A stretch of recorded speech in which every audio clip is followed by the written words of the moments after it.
Chapter 41. Whipped. 1. You are listening at novelfull.audio. Damn it. That no-name bastard took the weapon. Rami, one of the twins, yelled in rage. I told you one of us should have taken the curse and the weapon. Shut up, Rami, the redhead barked at him. We can still get the weapon from him. All we need to do is to kill him. So stop barking like a dog. Nathan is correct, the second half of the twins said before yawning casually. After all, that's what our plan was from the beginning. Our father even paid a huge sum of money to put us all in the same group, making this easier for us. Damn it, Rick. It was supposed to be a secret. The red-head known as Nathan cursed once again. And soon all three of them were busy cursing each other, completely ignoring the fact that their enemy was standing right there in front of them. I was afraid of taking on this bunch of airheads. Ashton smirked before taking a good look at the weapon in his hands. Item. Bone whip type. Weapon damage. 100.133 HP per strike stats bonus. Strength. Plus 10 while equipped for use. Deals 1.2x damage against night creatures. Deals 2x damage against werewolves. Rarity. Uncommon description.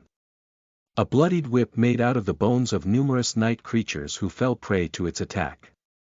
A somewhat rare find and an effective weapon to fight against werewolves and night creatures. When in the hands of an expert wielder can cause havoc. One of the most preferred weapons to keep enemies at a range and attack them as well. The weapon had been enchanted and imbued with unique abilities and effects. Effects. Attacking enemies using this weapon exposes them to hemorrhage, making them lose 2% of their HP for the next 5 seconds. This ability has a cooldown period of 10 seconds, ineffective on elite beasts.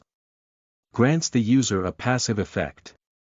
Whenever the user parries an enemy attack, the attacker has a 100% chance of getting stunned for 1 second.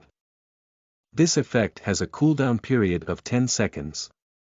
One target can only be affected by this skill 3 times in an hour. Grants the user the active skill. Temporarily increases the user's evasion rate for 5 seconds. Thus making it tougher for the enemies to attack the user down. This is quite a treasure. Ashton mumbled slowly. The damage of the whip was lesser than that of the twin blades, as well as the stat boosts were not as high as the blades either. However, the whip more or less made up for it thanks to its passive and active effects. Stun and cloaked were abilities that heavily complemented each other. With stun, Ashton could stun attacking enemies, and in case he failed to parry the attack, he could always use cloaked to evade the strike either way. With these two skills coupled with his reflex perk, he was essentially untouchable. Especially if the other examinees were on the same level as the 3 in front of him. Let's test them out, shall I? Without wasting a second more of his time, Ashton leapt in the air and swung his whip to the nearest twin. All of them were so busy bitching about each other that by the time they noticed something was amiss, it was already too late. The white bony whip wrapped itself around Rami's head, and the next moment he was slammed headfirst on the ground. The stat boost provided by the whip might not have been much, but it was enough for Ashton to overpower them individually.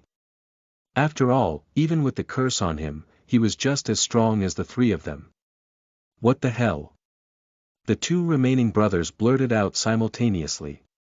But couldn't do anything else apart from that. Ashton's sudden move had startled them. Their minds could not produce a suitable counter for him in time. This is what happens most of the time when someone suddenly attacks a group alone. It was in their nature to expect a pack to be stronger than a lone wolf. Such thinking wasn't wrong per se, but it was not valid all the time. Also, whenever one has attacked a group, the group would be shocked without fail, not by the strength of their attacker, but by their audacity to do something like that. Eddie E.T. Ashton knew it very well, as the mistress had taught about the basics of fighting even after being outnumbered. She did so, thinking Ashton might get attacked by the team of vampire and undead that had been haunting Madden Creek. However, this phase only lasted a second or two at max. This time could be either used to attack more enemies or retreat, depending on the situation. But Ashton being Ashton, running away from them wasn't something he would even entertain thinking about. Thus, he decided to knock down at least 2 of them for good before the element of surprise wore off. Getting rid of 2 of them would make it easier for him to focus on the third. It was the best thing for him to do now. Theoretically, at least. He threw the whip in the direction of the other twin. The whip, however, was not meant to target the twin. Instead, Ashton was targeting the tree behind Ryan. As soon as the whip wrapped itself around a sturdy branch of the tree, Ashton used the momentum to swing towards Ryan with all his might. A moment later, 2 feet were firmly planted on Ryan's chest, throwing him away and shattering his chest piece. At the same time, an announcement was made throughout the zone. Ryan Marcello has been eliminated. It was the first elimination in the zone. However, Ashton was worried rather than being happy. This was the first announcement like that, which meant shit. He immediately turned around only to see that Rami was still in the game along with the redhead. FCK, me and my hastiness gets me screwed every time. Chapter 42. Whipped, 2, you are listening at novelfull.audio. Let's make sure this bastard pays for what he did to Ryan. Nathan cursed under his breath before reloading his bow and firing another arrow towards Ashton. Ashton ducked to dodge the arrow, but thanks to the curse, his movements were a bit sloppy. Even with his heightened sense, the arrow ended up grazing his shoulder. But that wasn't all. Rami wasn't sitting idle all this time either. The moment Nathan had hurled an arrow at Ashton, Rami had rushed to attack him as well. After all, someone would not be able to dodge 2 attacks one after another, would they? Well, Ashton could have. If not for that pricky curse on him. Ashton was hurt a bit by the arrow. However, the next moment a sword stabbed him in the exact same place as the arrow. And this time the pain was real. Oi Nathan! Aim well! Rami roared at his brother, turning his face away from Arnold. Our sync ability would only. What the hell? I was wondering. Why you hit me in the same place with such high accuracy. Ashton mumbled through his gritted teeth, so it was your sync skill, huh? Not bad at all. Synchronized skills were not easy to come by. At least that's what the mistress had told him. Only a few people could learn to use these skills and even fewer could manage to execute them perfectly. There was no particular criterion that could be fulfilled to obtain these skills. Some even said people are born with such skills and spend their life trying to master them. It went without saying that these skills were stronger than individual skills, but only when they had been perfected. If not, well, then using these moves would only cause more harm than good. And by the looks of it, these brothers might not have perfected their sync skill yet. But that didn't mean Ashton could ignore them either. The look on Ashton's face had turned from someone who was in pain, to that of a serial killer before hunting his prey down. A dark and grim look that would even make the toughest of them sweat. The next moment, Ashton grabbed onto the sword as Rami repeatedly tried to rip the sword away from the former's grasp. However, no matter how many times he tried, Rami's efforts proved to be useless. Idiot! Let go of the sword and retreat. Nathan yelled at the top of his lungs. Rami nodded and tried to leave, but it was too late. Ashton pulled the sword out of his shoulder and threw it like a javelin towards Rami. Ashton had come here to enter the academy. But right now, he only wanted to see one thing. Blood. Before Rami or Nathan could even react, the sword had already found its mark. The sword went right through Rami's left thigh. Arg! Rami let out a blood-curdling scream as he fell on the ground. Blood gushed out of his wound as if it had been waiting to escape through his body for a long, long time. You bastard! Nathan yelled at the top of his lungs. The following moment another announcement was made. Rami had willingly given up and was no longer a part of the examination. As soon as the announcement was made, the watch and the belt fell off of his body, allowing Rami to access his inventory. He quickly took out a potion and emptied it with huge gulps. The vial must have contained some sort of potion, as a few seconds later, Rami's wounds completely disappeared. As Nathan saw Rami access his inventory, an evil plan entered his mind. A plan, if it worked, would have destroyed anyone in the competition, and if it didn't work, well then FCK. Rami, empty out your inventory right where you are. I want potions, weapons, accessories. Everything. Nathan ordered his brother, who immediately understood what Nathan wanted to do. Rami dropped everything he could before walking out of the zone. There was a rule that eliminated examinees could not attack the ones who had not been eliminated. But there were no rules stopping them from accidentally dropping items in the zone as they left. You want to play dirty? Fine by me. Ashton mumbled to himself. Madam Director. The Marcellos are playing around with the rules. One of the teachers in the academy pointed out, there is a rule that no eliminated participant can influence the outcome of the match in any way, shape or form. But Rami is clearly violating this rule. I know about it very well, Madam Rosefly. The director humbly replied, these are indeed the grounds for disqualification. But I want to see what's his name again? Ashton, ma'am. Ah yes, I want to see what Ashton would do when forced to fight against overwhelming odds. Aren't you excited as well? There was a weird shine in the director's eyes. One none of the teachers had seen in a long time. It was clear that the director had taken a liking for Ashton. Thus teachers could not help but feel sorry for him. This examination was not going to be easy for him, now that he was on the director's radar. However, Ashton was not the only one who had caught her eyes. The director had picked one student from each zone to test their strength and mettle. If these people were able to make it to the next round and effectively to the academy, they were sure to be shown some preferential treatment. Or maybe not. After all, everything depended on the director's mood. She had absolute power to do anything she wanted to anyone she wanted in her academy. Her blatant disregard for the twisting rules was just a small example of it. She was not afraid of screwing over any noble family. Why would she? After all, she had support from all of the 5 Stars kingdoms and also the Countess of Vampires. One could say, she was the strongest being in contingent. Show me what you are capable of, my sweet, sweet dolls. Chapter 43. Overwhelming the odds. You are listening at novelfull.audio. Ashton was a bit taken aback by the fact Nathan was so blatantly breaking the rules and yet he was getting off without any punishment. But then again, he was from a noble family, so Ashton wasn't all that surprised either. Looks like the director can be bought too. The more I live within them, the more and more I start to hate them. As for Nathan, he was busy sinking himself into the treasure trove. Weapons, potions, tomes. Everything Ashton knew about was there right in front of his eyes. Ashton wasn't that big of a fool to wait around for Nathan to sort through the items. And now that Ryan and Rami were out of the competition, they could not attack him. Thus, without wasting another moment, Ashton leapt at him. However, the next second, Nathan threw a tome at him. All of a sudden he was shrouded in black smoke, compromising his vision.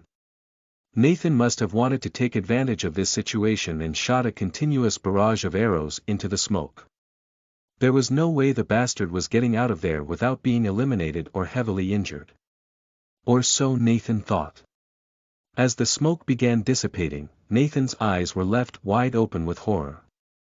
He had expected to see a broken, bloodied and defeated Ashton in front of him, but there was no one there. Not a single soul. As for all the arrows he had shot, they were stubbed into the tree behind the smoke. What the hell? Nathan blurted out, but that was all he could do. As a result of not holding back, Nathan was out of arrows and only had a small blade on him. But more importantly, his target was nowhere to be seen. Which wasn't a good thing to say the least. Frantic, Nathan began looking all around him. But the result was the same. His opponent had disappeared. That coward did a runner. No worries. I will catch him eventually and put an end to him. Nathan shook his head and walked up to the tree to retrieve the arrows. Unsuspecting of what was waiting there for him. Ashton wasn't someone who would run away from a fight. Hell, he fought 2 bloodsuckers all alone and managed to overwhelm them, who were known as werewolf hunters. Overwhelming the odds was some kind of a joke to him at this point. A joke just like he was about to make one of the arrogant bastard right below him. As Nathan pulled out the last arrow from the tree, he felt something rustling above. There was no time for him to load the arrows, so he quickly pulled out his dagger. But he was too slow. He didn't know what happened, but a moment later, he found his head firmly planted on the forest floor by someone. You. How did you? Back when Nathan threw the smoke bomb at Ashton, the latter truly lost his sight but not his calm. Rather than panicking and messing up, Ashton quickly switched to using his perception ability. He knew Nathan would try to finish him off while the smokescreen was still active and thus used the smoke to his advantage. With the help of the whip, Ashton was able to climb onto the nearest tree mere moments after the smoke bomb exploded. There he waited for Nathan to show up as he knew he would have to retrieve his arrows if he wanted to continue hunting other players. Nathan thought he was playing Ashton, but it was the other way around this entire time. Shush. If you keep talking, I just might have to rip your tongue off. Ashton hissed into Nathan's ear before forcefully taking the dagger out of his hands. Ashton used the dagger to hit and break the chest piece, forcing Nathan to get eliminated. Nathan Marcello has been eliminated. The announcer announced, Ashton Bismarck is on a killing spree. Additional points would be provided to the one who takes him out. The location of the leading examinee will be provided to other contestants at an interval of 15 minutes. Everyone in Zone 5 was stunned. Someone had just managed to score back-to-back eliminations just like that. That too all by himself. The hell? Why do you have to announce it like that? Ashton cursed in an annoyed tone. He was hoping to listen to the first part of the announcement, but the latter part was completely unexpected. After all, not everyone in the zone would know about him. And essentially, the announcement had painted a target on his back. His vision was still compromised and he was able to win against Nathan just because he knew how he would behave in a certain situation.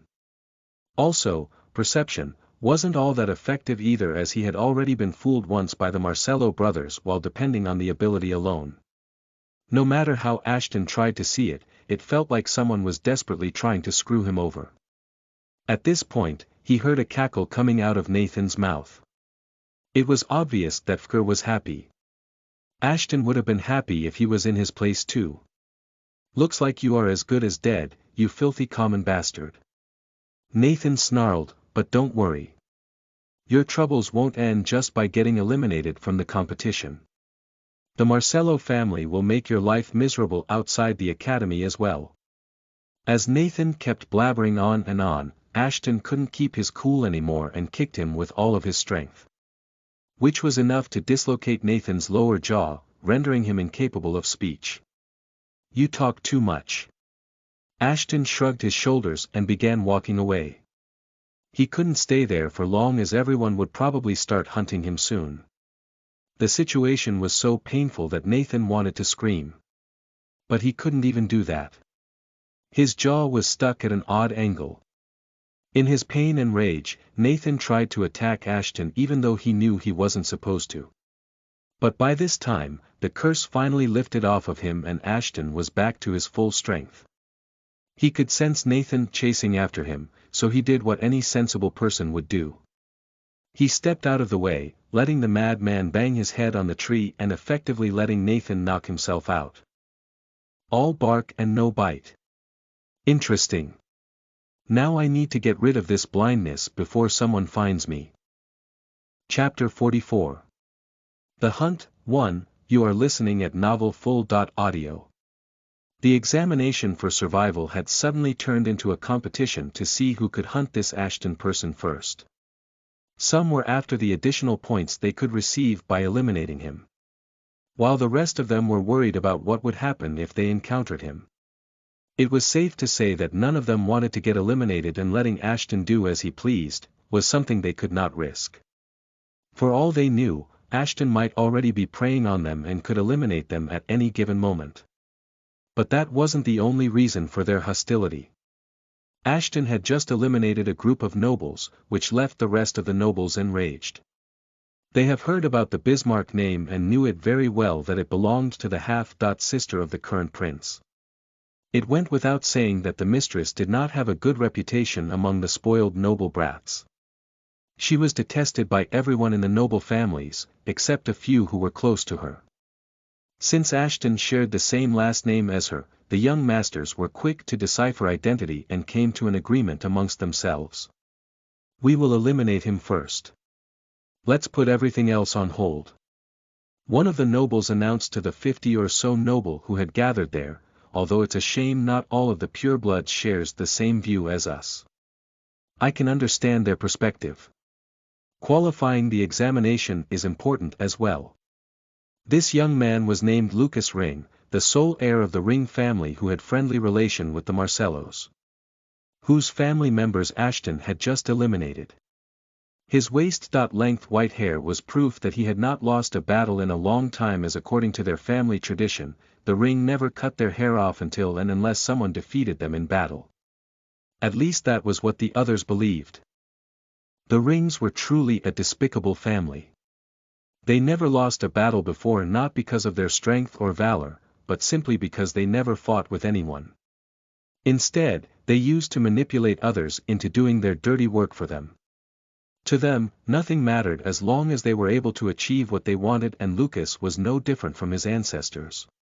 Having been gifted in the art of speech, Lucas was someone who could turn a villain into a hero and vice versa just by inciting the crowd around him. That was the reason why other nobles on the same level of strength as them, rarely if ever went against them. No one could mess with them unless they had the overwhelming strength to destroy their entire family. But anyone who had the strength to do so never bothered with the kinds of them. After all, why would someone waste a missile to kill an ant? Either way, Lucas was successfully able to incite the crowd to hunt Ashton. However, he himself had no intention of participating in the hunt. He was a master of manipulation, but when it came to fighting, he was much weaker than any of them. Thus, by making others waste their time looking for Ashton, he had cleared himself a path to earn the points that those 50 nobles would have earned on their own. In other words, while these nobles would be busy hunting Ashton, Lucas would be looking for alternate ways to gain points and qualify for the exam. On top of that, since his family was close to the Marcellos, no one would ever question him for doing this. In the eyes of the others, he was a true friend who simply wanted to avenge his fallen comrades. BVEC the nobles who did not answer his call for help knew very well that Lucas had an alternate motive. So, rather than wasting their time on nonsensical things, they decided to focus on the competition itself. Fools. All of them are a bunch of fools and nothing more. Lucas could barely conceal his grin behind his mask of innocence. However, I am thankful for their foolishness. If it hadn't been for their gullibility, I was surely not going to pass this survival exam. Hee hee. Alright then, listen up. Lucas roared at the top of his lungs, let's divide ourselves into groups of 5. That way we will have enough strength to confront him and cover the maximum area as well. Are there any questions?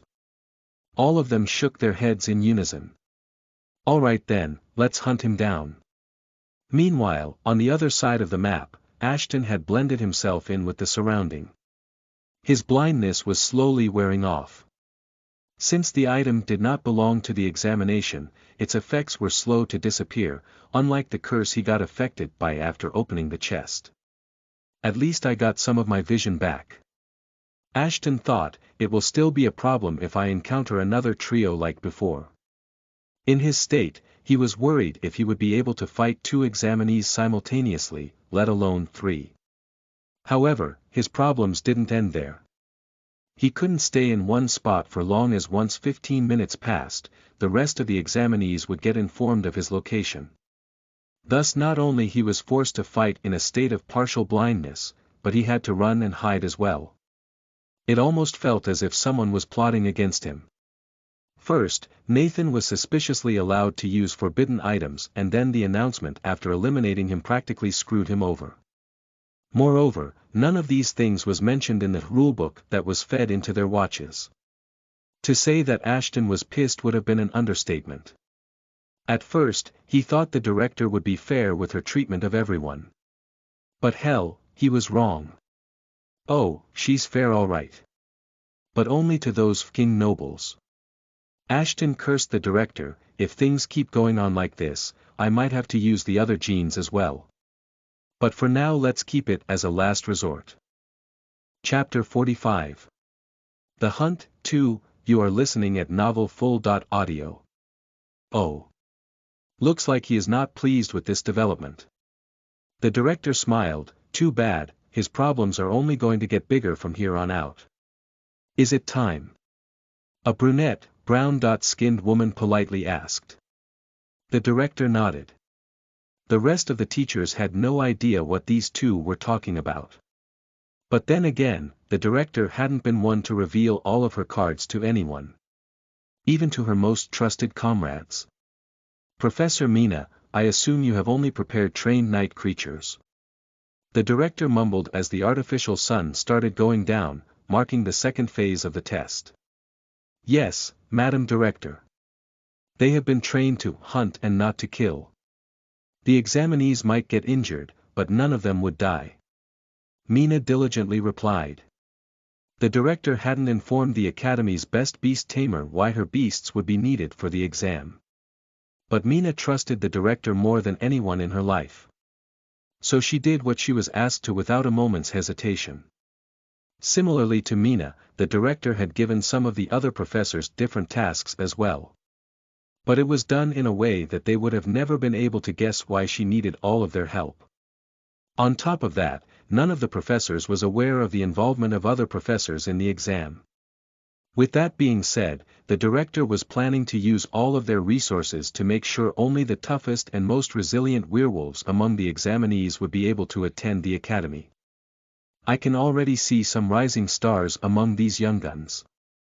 She thought while looking at the 8 examinees she had taken a liking to, it would be a shame if some of them were not able to pass the exam. It's done, Madam Director. Mina informed her shortly, the beasts would soon enter the zones. Excellent. The director clapped in excitement, let's see who will break first. Make the announcement now. Ho. Attention all examinees. The survival exam will now enter its second phase. For the next 24 hours, you will be shrouded in darkness with only little light available to you. The announcer announced the new set of rules, as you must be aware of, with darkness comes night creatures. Thus, some of such creatures will be released in your respective zones as well. You have 2 choices. Either hide and wait till the exam is completed or put your life in danger and defeat as many night creatures as possible. However, as an incentive, you will be given points according to the number and type of monster you defeat. Good luck and may the best survive. Things got a bit interesting. Ashton couldn't help but smile. Darkness was his friend more than anything else. His was suffering through a stat debuff thanks to the sun shining over their heads. But now that it was going to be dark for the rest of the duration, he could finally start attacking rather than what he had been doing so far. It also made sense why all of the weapons they had received through the chests and by looting others had bonus damage against the night creature apart from werewolves. On top of that, I no longer need to depend on perception. The darkness of the night will help me out. Without wasting another moment, Ashton opened his info tab to check his stats. Name: Ashton Fenrir. Species: Zombie, inactive; Vampire, inactive; Werewolf, active; Human, deceased. Status: Zompirewolf. Class: Unassigned. Title: Defiant, age. 16 years Nav OM gender. Male grade. F. Tier, evolution is possible, affiliation. Werewolves. Level. Werewolf level. 9 vampire level. 7 zombie level. 5 stats. HP, 1900/1900 damage. 32 armor. 22 stealth. 18 stamina. 34 agility. 21 intelligence. 8 nature. Bratty abilities/skills/spells. Vampire skills. Mid-grade perception skill absorption transformation, vampire, werewolf skills. Enhanced agility transformation, werewolf, zombie skills. Transformation, zombie, current vampiric skill points. 7 current werewolf skill points. 3 current undead skill points. For Ashton's training had paid him off well. But he was still stuck being an F. Grade being. Although he still had a lot of room for growth, he needed to figure out a way to evolve before he reached the bottleneck. This was the primary reason why he wanted to attend the academy. He believed someone there might be able to help him with this. After all, the entire purpose of the academy was to nurture young talents and make them grow to the best version of themselves. If they were valuable, able to do so. In order to prove his worth to them, Ashton needed to qualify for the academy with flying colors. And thanks to the second phase of the exam, he would be able to do just that. Meanwhile, on the other side of the zone, the night creatures had started to appear already. One of the groups that Lucas had incited was the first one to encounter the beasts, and things did not end well for them. They wanted to be the first ones to hunt the night creatures. But they became the ones who got hunted down. But they weren't the only ones. Mere minutes after the announcement was made, over 24 examinees had been eliminated, reducing the number of survivors to half of what it was when the exam started. The night creatures tamed by Mina were trained to knock their opponents down and leave them be. These wolf-like creatures were one of the easiest night creatures to tame, but not the easiest to defeat, especially thanks to their pack mentality. They were the ultimate prowlers and were named just that. Prowlers. They were creatures who had adapted themselves to the art of hunting using the darkness around them. Although their levels weren't as high as that of the examinees, those of them who had no experience fighting them would not be able to defeat them head on. The entire purpose of using prowlers in the test was to make the examinees understand that while the levels and attributes were used to measure one's strength and capabilities, it wasn't absolute, and even an insect could make werewolves cry tears of blood. Chapter 46. The Hunt. 3. You are listening at Novel Full. Audio. Releasing the prowlers also served another purpose. Since it was a test of survival, the first idea that would enter anyone's mind would be to hide. This would allow them to stay safe and pass the exam without fighting or anything that would harm their chances of passing the exam. The other examinees might not have been that skilled to locate and hunt down all these examinees who were interested in playing hide and seek. The prowlers, on the other hand, were creatures who had evolved to hunt others. After being properly trained, they were able to hunt down those whose armors were still active. You see, the chest plate which was provided to the examinees was designed to leak a special scent recognizable only to the prowlers. Thus, as long as the chest plate was active, this scent would keep leaking out of that and hence help the prowlers to locate the examinees without an issue. As a result, those who thought they were safe by hiding in bushes or trees or even abandoned structures scattered around various zones, were no longer safe. This batch of examinees. The director shook her head in disappointment. Why are these idiots so weak? Pathetic. The director, much like the professors, was not in a good mood. Although hunting down prowlers was completely optional, she had thought the rewards for doing so would attract at least some of them to try and fight the night creatures. But all of them were busy running away from them as if they could outrun prowlers with their miserable levels.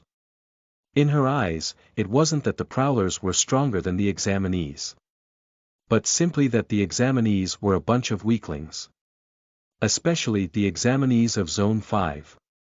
Most of them started to run as soon as they saw or got a whiff of the prowler's revolting scent. Even though the prowlers they were using were the weakest of the weakest night creatures. As the exam proceeded, the professors along with the director were losing hope for those in Zone 5. However, before they completely gave up on the zone, an automatic announcement was made. 12 Grade F prowlers have been eliminated. Additional points will be rewarded to Anna Swan. Show me the footage of what happened. Director's eyes that were about to lose the excitement she had earlier, were once again shining brighter than the artificial sun. As the crowcams scanned the area they saw a girl standing in the middle of a burned-down forest clearing. The field below her feet had been charred beyond recognition and so had the corpses of prowlers scattered around her. As the cameras got a closer view of her, the director along with most of the professors immediately recognized her. Well, not her but her lineage. Standing at 5 feet 7 inches, this brunette girl had a pious feeling in her flaming crimson eyes as if she had a desire hidden deep within them. Her shoulder-length hair was tied in a high ponytail. As for her physique, it was clear she rocked the heart of more than just the boys around her. There was a small tattoo on her angular face, right below her chin which was more like a family insignia than a random mark. Apart from that, there wasn't much difference between her and the others. That is if one were to count her flaming fists out of consideration for her being unique. The Swans. Always having a blast. The director let out a crooked smile, things just got a bit more interesting.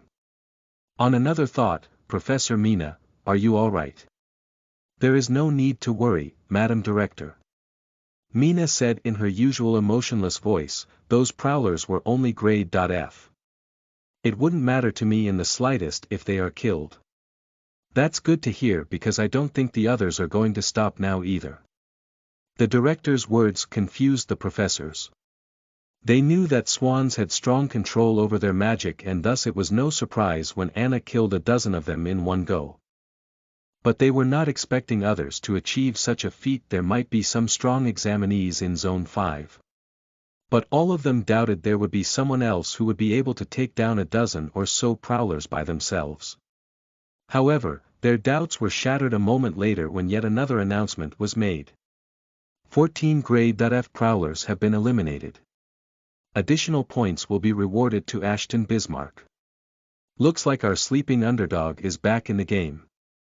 The director got so excited that she started rubbing her hands together like a gambling addict who was on a roll.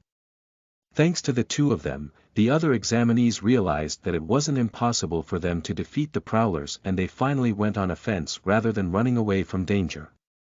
My name is Ashton Fenrir, not King Bismarck. Ashton cursed under his breath as he withdrew his blood-drenched whip.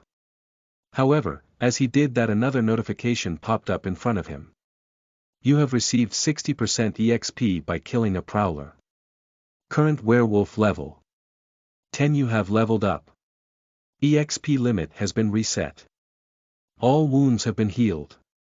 Current werewolf skill points 10. Current EXP 0%. However, that wasn't all. The mistress had already informed Ashton about how the blessings worked. Once a being hit level 10 on the evolution tree, they were given a choice. A choice that would inevitably shape the future of that individual, and right now, Ashton had to make one such choice. Please choose one of the following, skill page, as a reward for reaching level 10. Remember, the choice you make is irreversible and choosing a certain path will unlock the skill tree for that path which can be expanded by using skill points. Each skill can evolve into unique abilities and attributes, hence make your choice carefully. Crimson Claws. When using Werewolf Claws, deals 1.2x more damage to enemies already injured by the user. Accelerated Healing. Boosts up your healing. Can be used to heal minor injuries on will. Wolf's Mark. This skill allows the user to mark someone. The marked target cannot hide from the user when within a kilometer's radius. Up to 5 creatures can be marked using this skill. Deals additional damage to the marked enemies while also boosting damage and agility by 10% when around a marked creature. This is awesome. Chapter 47. Playtime's over. 1. You are listening at Novel Full.audio. It took a while to analyze the pros and cons of the skills he was offered. But in the end, Ashton decided to go with the skill which would complement his fighting style the best. As he did that, a piece of paper, or a skill page as it was referred to, got deposited in his inventory. Ashton took out the frail-looking paper and tore it in half. Just like that, he had learned a new skill. It felt a bit weird that it was so easy, but Ashton wasn't complaining. In fact, he liked this system quite a bit. It was much easier for him to learn and upgrade skills this way, rather than torturing himself to upgrade the efficiency of the passive skills as he had been doing till then. Let's take a look at the skill again, shall we? Wolf's Mark. This skill allows the user to mark someone. The marked target cannot hide from the user when they are within a kilometer's radius of each other. Up to 5 creatures can be marked using this skill at once. Deals additional damage to the marked enemies while also boosting damage and agility by 10% when around a marked creature. Grade. Mid cooldown. 10 minutes active duration. 3 minutes activation radius. 70 meters, your targets must be within this range to get marked. Condition to upgrade the skill. Kill at least 10 beings while the skill is active or use 15 skill points to level this skill up. Current werewolf skill points. 10. The skill is already at mid-grade. That's a first. I always thought you had to learn a skill from low tier and slowly climb up to the highest tier.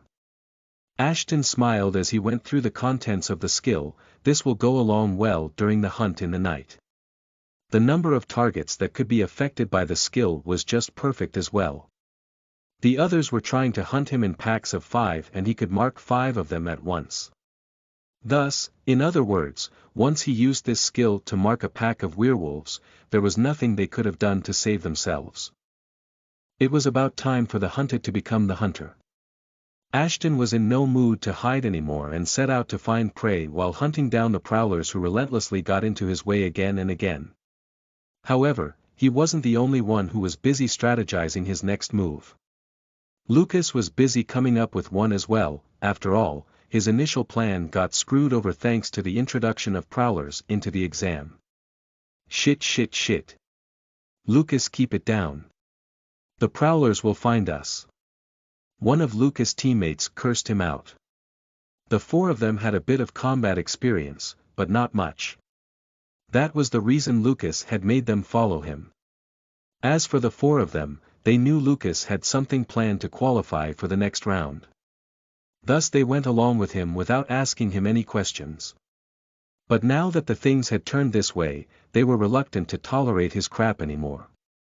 If it wasn't for the retaliation from his that they would have suffered, the 4 of them would have abandoned Lucas long back. It wasn't supposed to be like this. Lucas said while biting his nails, I was going to take away all the hidden chests and secretly use these fools to earn points for me. But thanks to that damn director all of my plans have turned into ruins. Lucas looked around him and realized in that abandoned structure he was all alone. He had 4 others accompanying him, but he knew they were no longer his friends. In fact, if they could they would have already thrown him out to fend for himself. I have to plan my moves carefully or else these bastards would throw me in front of the prowlers as a distraction. Think. Hey look. There's someone outside. One of the lackeys whispered to the rest, it looks like he got caught by a pack of prowlers. Looks like he has quite a few items on him as well. Yet another one of them chimed in. Just that single sentence was enough to grab the attention of the others. Items. That was one thing they were in desperate need of. The whole reason that they had been avoiding prowlers like plague was because they did not have enough proper weapons to confront the night creatures. But now they had a chance. As long as they could eliminate the one examinee in front of him, all of his treasures would be theirs to claim. Let's go and take that bastard down. We can take care of the prowlers after that. This time it was the leader of the 3 lackeys who spoke with confidence. However, before they could take a single step, Lucas stopped them. To him, it was clear that these 4 idiots did not have an ounce of a brain between themselves. You should leave using the brain to someone like me. Lucas reprimanded the 4 of them. Why the hell do you, idiots, want to rush out right now? There are about a dozen prowlers out there and he is all by himself. Can you see where I am going with this? The 4 of them stared at each other with perplexed eyes. Not a single word that Lucas had spoken had entered their head. The look on their faces was evidence of it. Lucas sighed and continued, let him fight the prowlers. Either the prowlers will eliminate him, leaving his items behind. Or the man would get tired after defeating the night creatures. That's when we will make our move. So either we will have to fight the remaining beasts or the injured examinees. It'll be a win for us either way. The leader mumbled to himself, I knew you would make good use of that head of yours. Haha. Let's go according to your plan. Chapter 48. Playtime's over. 2. You are listening at novelfull.audio. Weird. I swear I could send some people here other than these prowlers. Ashton thought to himself while fighting off the prowlers. Ever since his perception evolved into high-grade thanks to how heavily he had been depending on it, Ashton was able to sense the presence of others around him. He was using this to locate and hunt down other groups. So far he had managed to hunt down a couple of 5-people teams. It was thanks to that, he had obtained quite a few useful things, like a cloak called Nemean hide. This armor along with the whip was the best set of items he had obtained yet. Item. Nemean hide type. Armor defense. 100.133 HP per strike stats bonus. Armor. Plus 10% while equipped for use, increases with user's level. Reduces 2x damage taken from night creatures. Reduces 0.5x damage against weapon attacks. Rarity. Uncommon description. An armor said to be made of the leather of one of the only known grade night creatures found in the Dungeon of Might. While alive, this lion slew more than 300 werewolves who were unfortunate enough to encounter it while dungeon diving. The second prince of Ashvana, the strongest empire of the eastern world and the leader of the kingdoms belonging to 5 stars, slew this gigantic lion after a battle that lasted for weeks. The weapon had been enchanted and imbued with unique abilities and effects. Effects. Protects the wielder from negative effects such as poison, hemorrhage, stun, and paralysis. Increases all of the user's existing resistances by 1 grade, when equipped. Grants the user the active skill. Temporarily increases the user's armor by an additional 20% for 5 seconds. Up to 15 targets around the user can get affected by this skill. Affected individuals are unable to use any abilities, if they have a low level than that of the user, or the effectiveness of their abilities reduces by 60%, if they are at a higher level than that of the user, for the duration of the skill. This skill can be activated 3 times a day. Cooldown. 2 hours activation radius. 5 meters. Although the armor did not have as many effects as the bone whip, the couple of effects it had were more than enough to allow Ashton to move freely across the zone without any worries. It was because of these options, eliminating the examinee who had it equipped was tough. Even though the examinee didn't possess any exceptional talent at all. That was all because of the armor's active skill. Ashton had to quite literally beat the crap out of the one using the armor to eliminate him. It was just to show what the armor could have done in the right hands. Which it was. The prowlers were no match for Ashton anymore. As a result, even if he got hurt, he did not receive much if any damage at all. While the prowlers were getting frustrated. However, as fun it was to fight the prowlers, they weren't the reason why he was there. Ashton wanted to hunt down the other examinees and not waste his time on worthless beings. Wait. Did I just get lured in a trap? Ashton thought as he snapped the neck of yet another prowler, damn. What a worthless trap. I think it would have worked against me if it wasn't for the armor. The realization that he might be in a trap alerted Ashton. All of a sudden, Ashton was on the lookout for anything out of the ordinary. It only took him a couple of seconds to find an abandoned building, with light coming out of one of its broken windows. Either they are hiding there, or it's another trap. Ashton smiled in a sinister manner, why don't I lure them out instead? With a plan formed in his head, Ashton jumped into action. He intentionally dropped his guard around the prowlers to make it seem like he was being overwhelmed. But not enough to eliminate him, just enough to let him get injured. An injured examinee, with additional rewards on his head and loaded with items that can decide the course of the exam. That would be the perfect bet for them. A bait that even a fool wouldn't leave behind. If Ashton wanted, he could have easily gotten rid of the prowlers like he had done before. But he didn't want to scare those hiding idiots away. So he waited. While slowly getting rid of the prowlers, and as he had predicted, those fools came rushing out of their hiding place as soon as there was only one prowler left behind. Come one, come all. Ashton let out another smile, while patiently waiting for them to get close enough. A few moments earlier. He's down. Charge out now. Lucas yelled at his lackeys, who immediately took out their weapons. Their greed for points had blinded them to obvious things. But not Lucas. That's why he stayed behind while the barbarians ran ahead of him to claim their prize. He couldn't pinpoint it, but something was off about the man who had been fighting the prowlers. Initially, the man had jumped in between the prowlers with confidence that would have rivaled even the strongest warriors on their continent. It felt as if the man knew exactly what he was doing, but then all of a sudden the prowlers started overwhelming him. It made no sense, at least to him. Unless that person was aware of their presence and wanted to lure them out instead. Those fools can do the dirty work themselves. If nothing goes wrong, I'll show up and take the best items using my family name.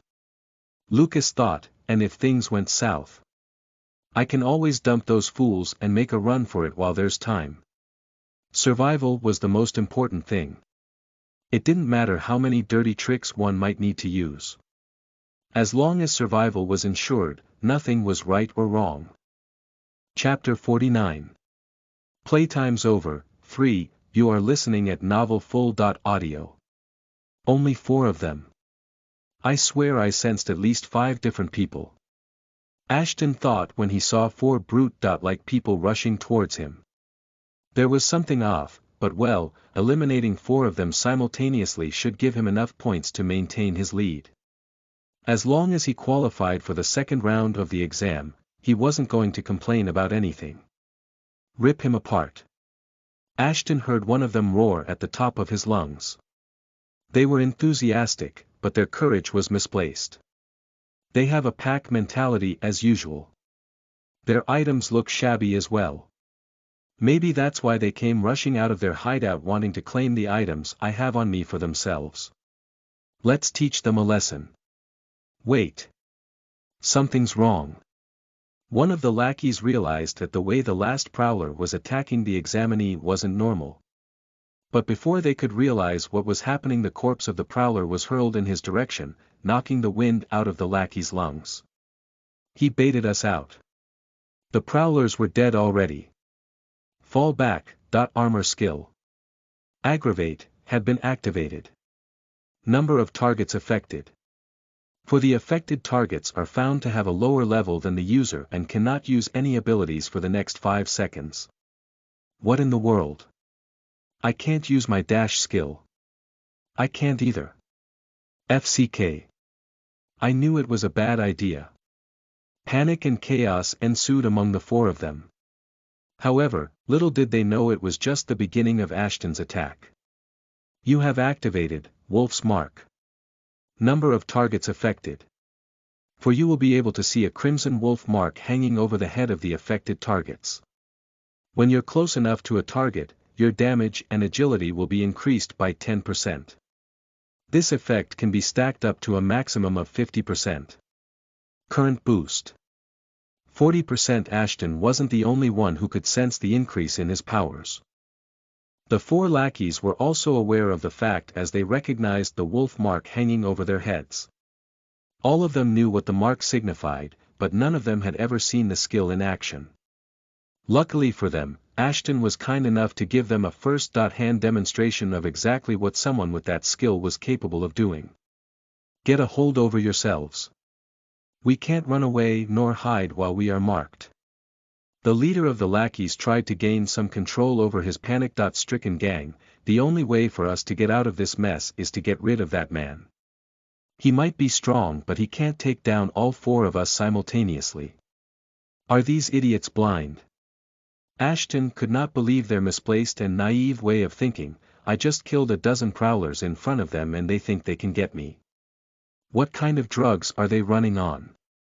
At first, it seemed as if they were just going to try and run away.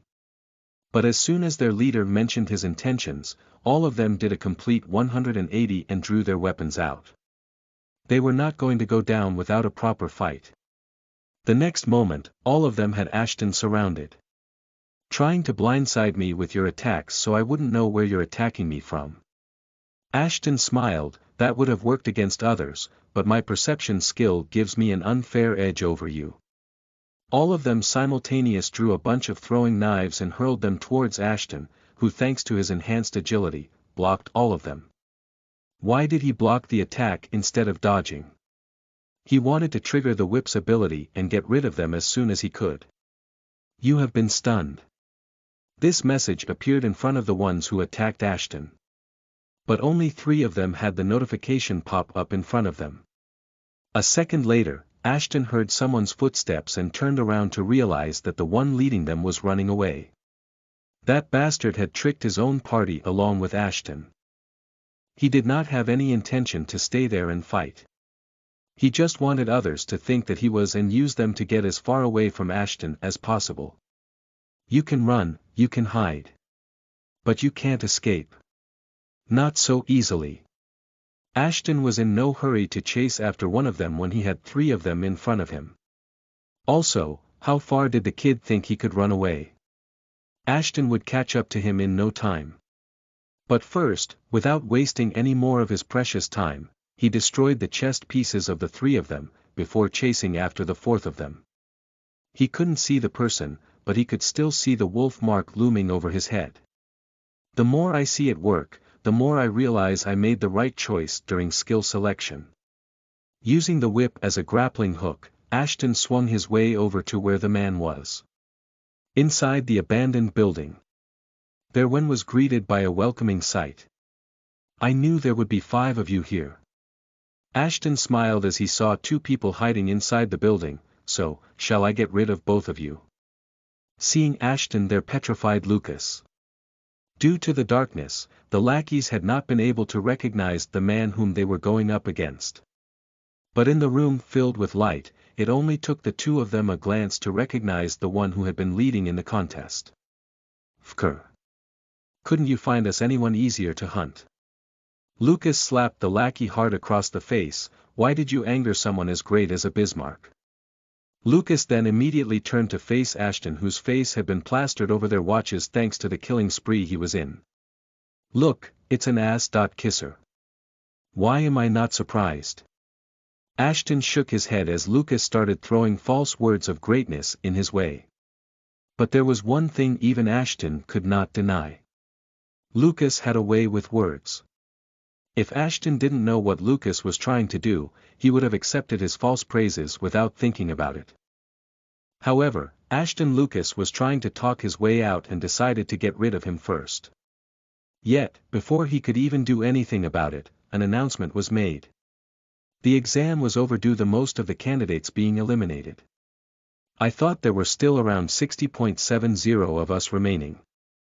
Ashton was surprised, but soon his surprise turned into shock when he saw the leaderboard. Zone 5 leaderboard. First place. Nicole Grunta, 90 points, second place. Nick Grunta, 84 points, third place. Ashton Bismarck, 83 points, fourth place. Anna Swan, 67 points, fifth place. Kristen Hodgson, 54 points, 6th place. Alana Cross, 52 points, 7th place. Isabel Moon, 45 points, 8th place. Selin Kane, 33 points, 9th place. Michael Bonowich, 14 points, 10th place. Lucas Ring, 13 points, please leave the arena and collect your suitable rewards. Thank you for your participation in the annual Academy entrance examination and congratulations for making it into the Academy. Ashton had achieved his primary goal, but still, he was having a hard time believing that within a matter of seconds, not one but two examinees got past him in the rankings. Just who were these gruntas?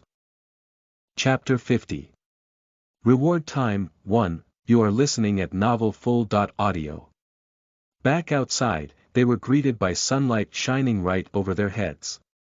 And with the light came Ashton's stat nerf. All of his stats were reduced by 20% in presence of sunlight. It wasn't as bad as before, but the fact that the nerfing depended on percentage and not a fixed amount was a bit problematic. But Ashton had other things occupying his mind. Although Ashton was pretty bummed out that he did not get the first position. The more he thought about it, the more he realized it was for the better. Him getting the first place would have gotten him some unwanted attention, and that was the last thing he wanted. Especially if he did not have anything to hide his identity as a Zompirewolf, like a mask or something. On top of that, he was already getting a bit of attention thanks to him sharing the mistress's last name. Gathering even more attention would not have done him any good. Especially when the matter involved the noble families. The low-key he stayed, the better hidden his secret would be. But it seemed like things would not go the way he wanted them to. As Lucas was on his tail. I didn't even kill the bastard and yet he is following me. This is not good. Ashton had decided to treat the exam as an exam and not take things the hard way. But it appeared the others did not harbor the same emotions as him. He could feel the hostility of the qualified examinees towards each other. This was to be given because most of these families had some sort of history with one another, and now that all of them were members of the Academy, it was time to assert dominance. Please wait here for a few moments. You can step out and collect your rewards when your names are called. One of the attendants uttered before rushing away. Leave the 10 of them in an open courtyard. As soon as they were left alone, people started chattering amongst themselves. But there was one thing common among their talks. Ashton Bismarck. All of them wanted to know who he was and what was his relationship with Mara Bismarck, who was also known as the mistress. All of them except 4 or 5 of them were busy speculating about the origins of this unknown werewolf who was leading in the exam before Nicole and Nick Grunta left him behind. But speculating was all they could do. After all, the mistress herself was shrouded in mystery. At this time something weird happened. Suddenly 2 people from the crowd made their way towards Ashton. As they did that, the others got awkwardly silent. Ashton doubted whether they were even breathing or not. He looked at their faces and realized who they were. Since they were twins clad in bloodied black clothing, Ashton guessed they were the Gruntas. Nick was the first one to approach Ashton out of the twins, with extended gloved arm. Their oddly white skin was reflecting the sun as if they were made of a mirror. Both of them had black hair, matching their clothes and accessories, and an equally expressionless face. Nick had his hair unstyled while Nicole had her shoulder-length tied in a ponytail. But the thing which got Ashton's attention the most was Nick's muscular build. He had innocence on his face just like most of them, but his 5 feet 9 inches body did not match the look on his face at all. Nicole was around 5 feet 5 inches, and her physique was much like an assassin. Just with a look, Ashton could tell that she was most agile among the twins. Apart from the difference in their heights and physique, the two looked the same, which was obvious as they were identical twins. You must be Ashton Bismarck. It was a pleasure to fight against you. Nick said with an almost authoritative tone. Ashton shook his hand because why not? The man didn't seem hostile, and well, since Nick defeated him for the number 1 spot in such a short time frame. Thus by shaking his hand, Ashton wanted to show him mutual respect like Nick was. Or so he thought. The moment Ashton was about to touch Nick's arm, Nicole grabbed Ashton and ripped his sleeve apart. Ashton was taken aback by this action and tried to get back, but this time he was stopped by Nick, who had firmly grasped his hand, not letting him get away. Just like I thought. Another filthy mutt. Suddenly Nick's expression changed from uncaring to disgusted. The same happened with the rest of them. All of their eyes were filled with disgust, except for a couple of them. And Ashton knew exactly why. Mutt was the slang term for those who were born as humans but eventually were forced to turn into a werewolf. Thus, it was given that in a place filled with nobles, Ashton's presence was going to be frowned upon. However, being related to the mistress did not help his reputation either. The slave mark on Ashton's hand was something he would have to live with for the rest of his life. Just like all of the other slaves. The FCK are you doing? Ashton finally snatched his hand away and transformed them into werewolf claws. He wanted to acknowledge the gruntas, but had he known it would turn out to be like this, he would have kept his distance from them. However, turning his claws upon the gruntas propelled the others to go into action as well. Within seconds, all of the nobles were standing beside the gruntas, while Ashton stood in front of them alone. So much for keeping it under the radar. I couldn't have picked a nicer time to gain unnecessary attention. Damn it. 1 against 9. You think you can overcome these odds? Lucas grinned like the bastard he was while the other laughed along. You talk a lot for someone who was about to wet his pants just by seeing me. But then I guess talking is the only thing you can do. Ashton fired back. You filthy mutt. Lucas cursed under his breath. What Ashton said stung him even more as he knew every single word that came out of his mouth was true. The only reason he qualified was his luck and not his competence. He knew getting physical with them wasn't a good choice. But it should be fine as long as it is a verbal bout. However, there was someone else who wanted to offer a piece of her mind. Who said it was 1 versus 9? I never joined your side. Anna Swan, the flaming wizard, proclaimed as she joined Ashton's side, because of idiots like you, all of the nobles get hate from others. Do you not know how tense our relationship with the vampires is? And yet you foolishly waste your time asserting dominance on unnecessary things.